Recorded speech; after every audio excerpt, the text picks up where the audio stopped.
রাগের মাথায় আপনি সন্তানকে বললেন তুই মর, ফেরেশতারা বলল আমিন। তোর ভবিষ্যৎ অন্ধকার, ফেরেশতারা বলল আমিন। রেগে মেগে আপনি আপনার মেয়েকে বললেন জীবনেও তোর কপালে স্বামীর ভাত জুটবে না, ফেরেশতারা আবারও বলল আমিন।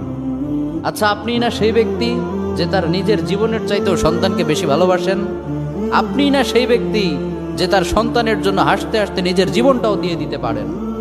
আপনি না সেই ব্যক্তি যে আল্লাহর কাছে নিজের চাইতেও সন্তানের জন্য বেশি দোয়া করে?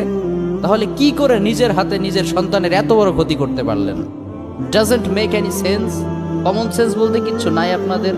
আপনারা কি জানেন না আপনাদের রাগের মাথায় বদদোয়া করাগুলো ফেরেশতারা আমিন বলে? দাওয়াতুল ওয়ালিদ আলা ওয়ালাদি, বাবা মা তার সন্তানের জন্য যেই দোয়া করে সেটা ভালো হোক কিংবা বদদোয়া হোক, আল্লাহ সেটাই কবুল করে নেয়। এজন্য খবরদার, নেভার কার্স ইউর চিলড্রেন। রাগের মাথায় কখনো সন্তানকে অভিশাপ করবেন না। খুব বেশি রাগ উঠে গেলে তার জন্য উল্টা ভালো দোয়া করেন। কাবা শরীফের একজন ইমাম আছে, ইমাম আল কালবানি।